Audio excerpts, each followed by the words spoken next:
So what I've saved for last is actually probably the thing that most people think of first when they think of business psychology.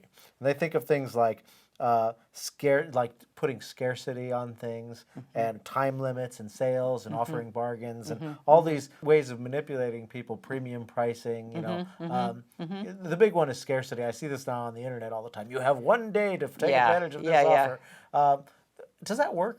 It all depends. I mean, how many times have we gone by a rug store that says, "This is it, close out," and you think, "Oh, please, next month I can go in there and shop." Right. So you don't want to send a message that people are stupid and you're manipulating them, but that's really different than giving someone an incentive. There are companies that I buy from because they say, "Hey, we're going to give you free shipping," or "This month there's 30% off."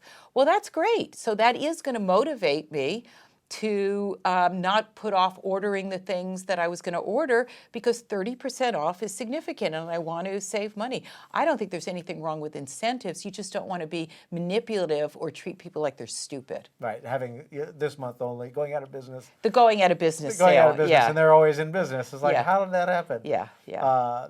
Or why is it still a rug store? Yeah, exactly. I mean, that's almost, you know that with rug stores, so it's going to change the way you think about people. You don't want to use fear tactics. This is something else that I know I really appreciate, whether it's a small or a big company.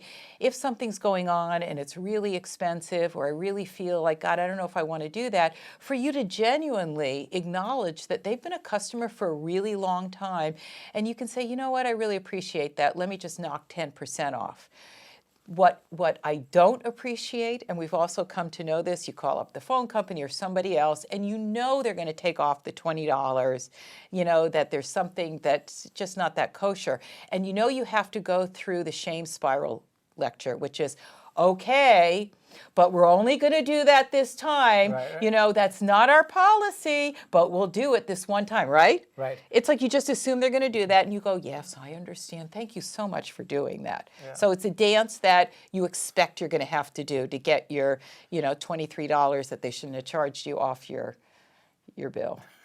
I seem to remember something from psychology, and maybe you remember this. They've done they did some tests where if you don't give the incentive all the time, it's more effective than if you give it. Yeah, there was actually a great experiment that was done with pigeons. It's called intermittent reinforcement. It's how people stay addicted to relationships as well. So if you can predict, they did this with pigeons. They had one group of birds where they could just keep pecking and the pellets kept coming down.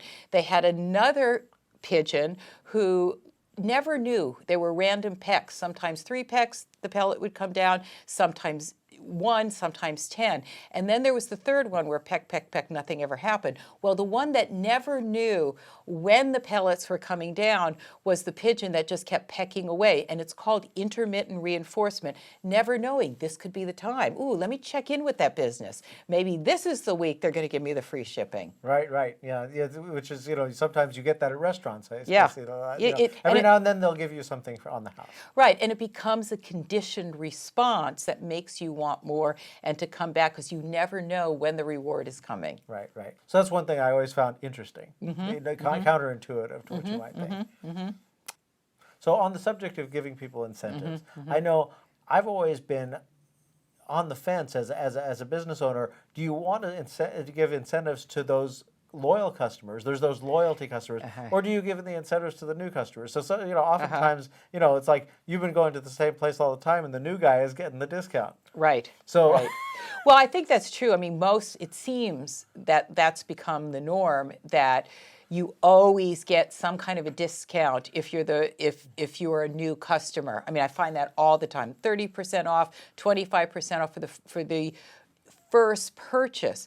But having said that, that doesn't mean you shouldn't reward people's loyalty. I mean, loyalty and trust is just huge. So I think we've covered a bunch of ground. We covered the self, the in-company relationship, customer relationships, and a whole bunch of other stuff as well.